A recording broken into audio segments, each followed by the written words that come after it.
Hello everybody, this is part 3 on my series about the FAA's proposed remote identification of all UAS rules. Well, this part's going to be primarily focused on the AMA and, companies that are involved in this. So that's where we're going with this one. But before I get started on that, I just want to throw something out here, rather than make a whole other video about this. First of all, xjet had acknowledged this situation, was the drone sightings in Colorado. I did some research over the last several days since the first initial article came out. And I'm going to put some links to a couple articles down in the description about this, so you guys can look at that yourselves. Just a couple of, random articles. I'm not going to really get specific with what, because you can actually research this yourselves. But, yeah, I mean, this out there in Colorado in that area, there's military bases, large military areas that they do all kinds of stuff out there. And if it's military related, they're not going to say anything like, yeah, it's us, okay? There's no way. I lived most of my life next to 2 major military bases and also the missile range and things like that, practice bases and stuff. I mean, I was there. They never admit to anything out there. Never. Okay? The military will not admit to anything. So if it was anywhere near military bases or on military land, they were probably experimenting with something and they're just not going to fess up with it. It's just absolutely insane. I mean, first of all, another thing that makes this fishy is the fact that these things are showing up in masses shortly after this FAA proposed rules came out. It could be anything from, a company that wants airspace staging these things. It could be the military. It could be the FAA. It could be anybody. It could be anybody putting these things up in the air just to create this paranoia and create this anti-drone craze. This has been going on for a while now. Another thing about them, there's articles that these people are talking about and interviews that these people are saying that these lights in the sky at night, first of all, if they're lit up, somebody wants them to be seen. Okay? 2, they're talking about these things are up in the air for 4 hours plus, stationary in a pattern. I don't know of anything, and I can't find anything in a multi-rotor especially that has a flight time of 4 hours plus that's available commercially or to the general public. Okay? I cannot find a single thing with that kind of flight time, especially in the way of multi-rotors. So either the government or somebody in the military is experimenting with new technology and have some super efficient machines with super efficient batteries, or they're balloons with lights on them. Who knows? They're out in a pattern. They're stationary. So it could be balloons with lights. Who knows what they're doing? They could be experimenting. They could be running exercises, trying new technologies on detection at night and things like that. Who knows what all they're doing out there? But, I mean, there's a few out there, that, some idiot with a DJI drone trying to get good photos for their blogs, and they're breaking the laws in the areas they're in and the heights they're at. I see that a lot around here too. So it could be quite a few things, but I just find it fishy that at this time when the FAA is doing these rules. Now, another thing is I find a little crazy is, way back. We're talking hundreds of years. Angels and demons. Everybody was seeing angels and demons. Before that, it was like, oh, gods are coming down from the sky and stuff like that, and ascending from the ground, going up and stuff like that. Then it was a lot more about the angels and demons thing, and then in medieval times it was dragons everybody was seeing, and then it went back to angels and demons, and then it was UFOs and aliens coming down and flying away and stuff like that, especially around military bases. Then there was Area 51 craze, experimenting with captured alien technology, or there's aliens landing there and stuff like that, UFOs all the time. And this was not just Area 51, but all over the country. And just in the last 10 years or so, everything went from aliens and UFOs to drones. And how does this happen? How does this just all of a sudden went from aliens and UFOs to drones? All the very same lights in the very same areas that everybody is seeing now, that they used to say were UFOs, they're now saying are drones spying on them, or something stupid like that. It's like a mass hallucination, mass hysteria, mass psychosis going on, and it's all driven by the media. The media just makes things up and exaggerates things and just goes off on a tangent with all this kind of thing.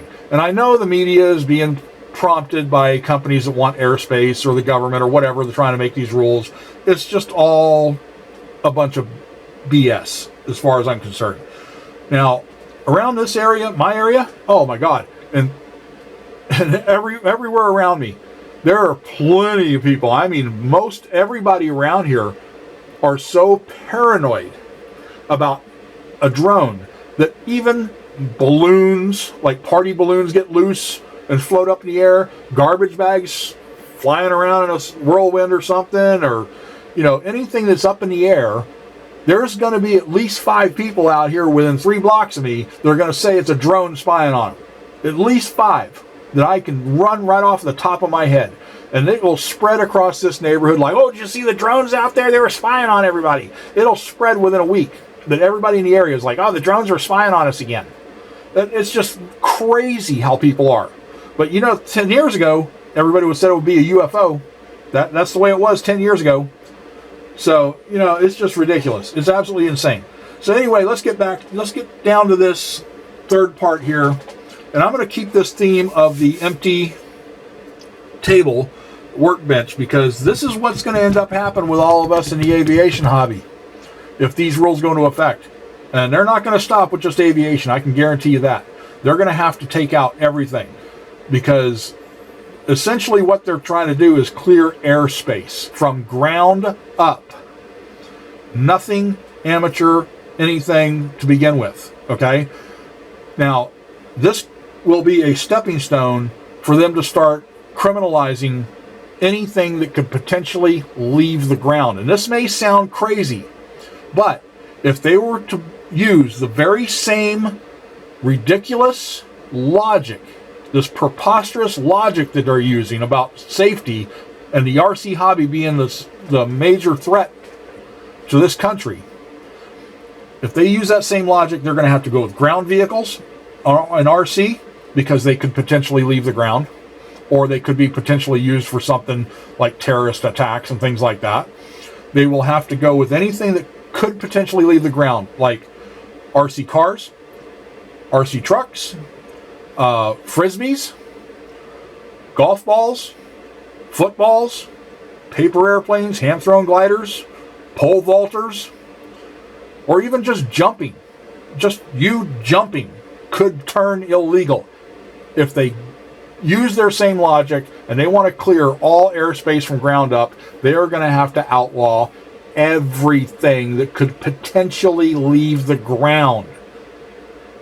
That would be the only way they could completely clear the airspace. Football games would no longer be allowed, because a football can go 100 feet in the air easily kick a football, easily 100 feet in the air. Some of these guys can really, really kick a football. Baseballs. Oh my God, baseball would have to be illegal, because the baseball is going to go flying through the air. Golf. Oh, forget that. You can forget everything. Frisbees, gliders, hand-thrown gliders, paper airplanes, you name it. If it could potentially leave the ground, it can be perceived as a threat with their preposterous logic. So they're going to use this as a stepping stone. I can almost guarantee 100% that this is just a stepping stone to outlawing everything else that could potentially leave the ground. So let's go ahead and get into this. I know this video is going to be a little bit long, but I really need to put this last part out here. This is just the last video on this as far as I know. So let's go into this. So, who are some of the companies and organizations involved in the current FAA's proposed rules on remote identification of unmanned aircraft systems? Well, first of all, the FAA. Yeah, definitely. That's an obvious one. And just to name a few others: Amazon, FedEx, UPS, USPS, Red Cat, DJI, the AMA, Rotor Riot, and the FPV Freedom Coalition. are all culprits in the construction and or support of these proposed rules.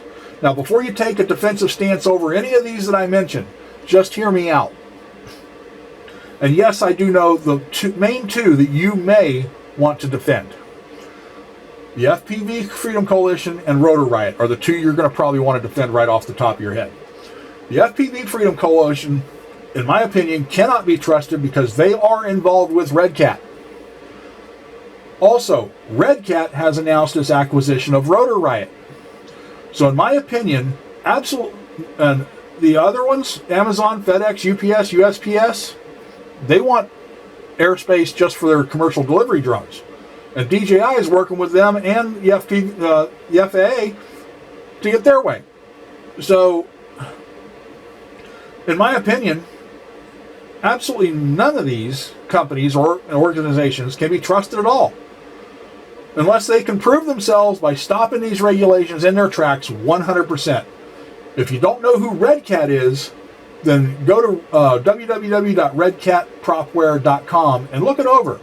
This is all about money and how these people can line their pockets even thicker. Now, because these regulations will destroy the RC hobby and all progress that I've made with my disability, I have begun to boycott and will continue to boycott anyone and everyone that has had anything to do with these regulations and the destruction of the FPV and RC aviation hobby. I currently boycott the AMA, the FPV Freedom Coalition, Red Cat, Rotor Riot, and DJI, just to name a few. As I find more people and companies that have been involved, I will boycott them as well. I will tell anyone looking to get into the RC aviation at any level, even toys and education for their kids, exactly what is happening and who is responsible. So, let's get down to this. When did all this BS actually start about eliminating the RC aviation hobby?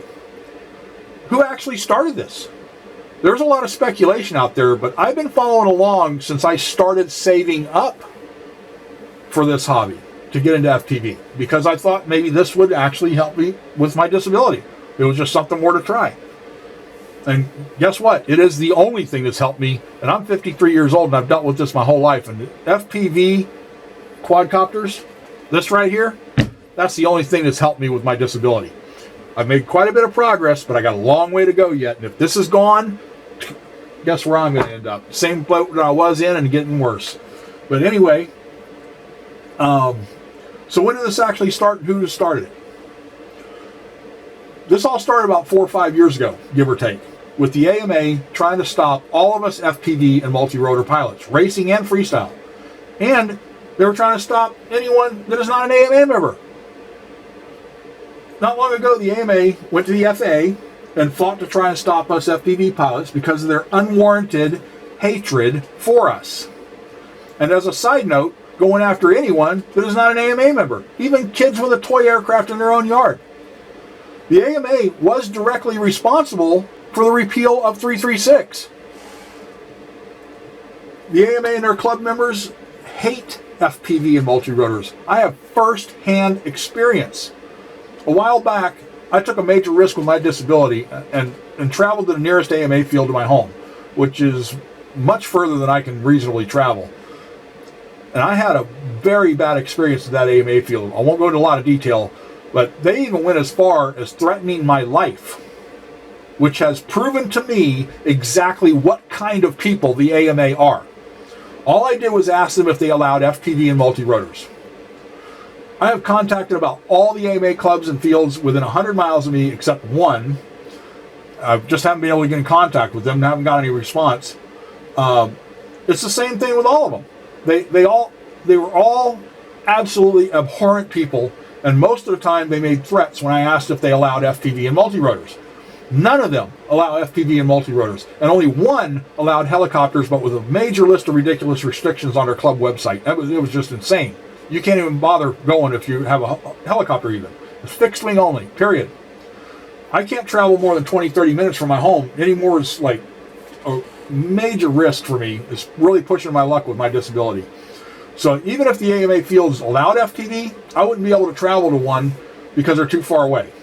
Now, if you think I'm making this up, about the AMA and their clubs, how they hate us FPV pilots, then I say just go looking around the forum boards and start taking trips to AMA fields, maybe even call a few of them or email, and see how they react when you ask about FPV and multi-rotors. The AMA calls FPV the first-person virus, and they say that it is the plague that has ruined the RC hobby.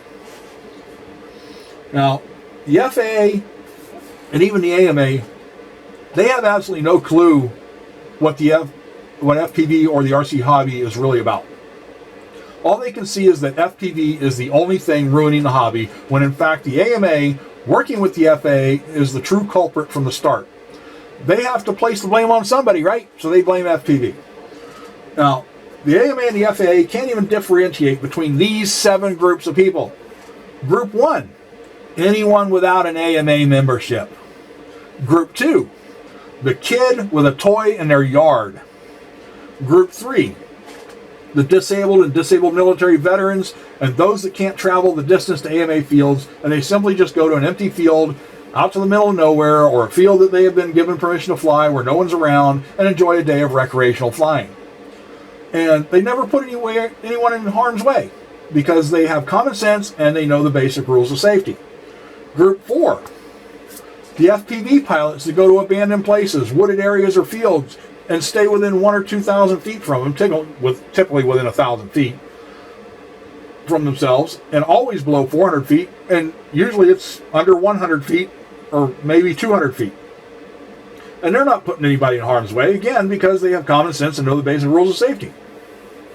Group 5, the creators, inventors, and innovators, the educators, kids, and young adults in educational programs that experiment and build projects, then test them in fields at or near their facilities or homes. Group 6, now here's the good ones. Group 6, the idiots that go out and buy a DJI Phantom or some similar aircraft that know absolutely nothing about RC and the basic rules, nor do they care. Then they go and fly near airports, over crowds, in heavily populated and heavy traffic areas, and fly thousands of feet high just to get the cool shots for their video blogs, or they use the aircraft just to see how high and far it can go just because they want to see it do it.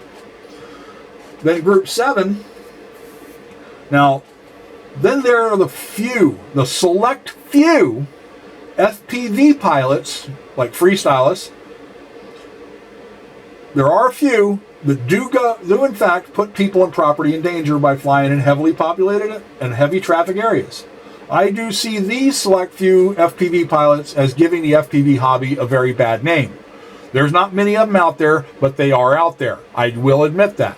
I am certainly not one of them because I fly in a field that I've been given permission and there's nobody around. And if anybody shows up, I make sure I quit flying. Now, the AMA sees all these groups of people in the same light as criminals. Only 2 of these groups are actually committing crimes and or putting people in danger, and that is Group 6 and 7. In my opinion, these people are narcissistic numbskulls that just don't care about anything but themselves. Now, the AMA supports these FAA proposed rules, and they think they saved themselves. I have news for you, AMA. Under these proposed FAA rules that you helped create and push to have, you will be limited to flying within 400 feet of yourself. I'd like to see you AMI guys pull that off with an RC jet or even racing planes. And you must have an internet connection or you can't fly. You can no longer build any aircraft of your own. You cannot build your own aircraft anymore, period. Only aircraft built by manufacturers that are FAA approved can be flown. You must have remote ID on pretty much everything. You cannot adapt anything that you already have now to make it legal. Everything you now have right now will be useless and illegal to fly. A lot of wasted money and time there, isn't it? The only exemption in this is the sub 250 gram aircraft. But even then, they don't allow for you to build it. You have to buy it from an approved manufacturer. It only exempts you from having a remote ID on sub 250, but it does not exempt you from any other rules such as only flying at approved ID sites. You can no longer fly anywhere but approved ID sites. The AMA thinks that they have saved their fields, but no, they most certainly have not saved their fields. Read the document, AMA. At least 10% of your fields will be shut down immediately. Your AMA fields will then be systematically taken away until there are no more fields left. And then even Part 107 certified people will be seriously affected as well. No more doing what you do. The FAA's ultimate goal is to have no parts for or any amateur or consumer aircraft of any kind flying or even available, and no more approved ID flying sites within a few years. The ultimate goal is obvious: eradicate all amateur aviation, RC, experimental aircraft, STEM programs, and any educational programs in aviation and aerospace, and have nothing except commercial delivery drones flying all over the place. Now, you might be hating on me right now because I'm hating on the AMA. Well, I'm 53 freaking years old, okay? I've been into RC since I was 5. My first experience with RC was 5 years old, and I have been hooked ever since, okay? Now, growing up, I knew a lot of people in the AMA. For a short time, I did have an AMA membership when I was a kid. I was on my dad's, along with my dad and my uncle. And they were great people way back when I was a kid. Oh, they were encouraging education system, educational programs, and all kinds of stuff. They had all kinds of things going on, accepting of everyone and new technologies, new ideas, whether it be, no matter what it was in RC, they were all about it, okay? Not anymore. Not anymore. I've noticed that since from when I was much younger up until now, that the AMA went from creative, open-minded, friendly, and inclusive to critical, closed-minded, abhorrent, and alienating. They are no longer anything like they were even 30 years ago, even 20 years ago, 25 years ago. They're nothing like they used to be. They're completely opposite. Now, we in the RC hobby at all levels, now with the exception of the AMA, in my opinion, are the creators, inventors, and innovators. It is easy for the weak-minded to criticize and criminalize than it is for them to be creators, inventors, and innovators. The FAA and the AMA are simply jealous of those of us in the hobby and educational programs that can actually use our brains to advance technology. They're trying to eliminate the hobby and educational programs to make themselves feel important. They're just like the stupid bully in grade school that can't pass a class to save their own lives, so they have to pick on and take down the smart kids in a futile attempt to up their self-esteem. The bottom line here on that is, if you don't create, maintain, and improve the necessary environments for creators, innovators, and inventors of all ages and abilities, then there will be no more ideas that will advance technology. And being technologically stagnant is an extremely dangerous position to be in this country, especially in this day and age. So, well, AMA, do you see where your completely unwarranted hatred towards the FPV community has gotten you and all of us? So thank you, AMA, for working with the FAA and our government to destroy this hobby. Hope you have fun with your bathtub push boats. Maybe you, the AMA, can work further with our government to have those banned as well. I'm out of here.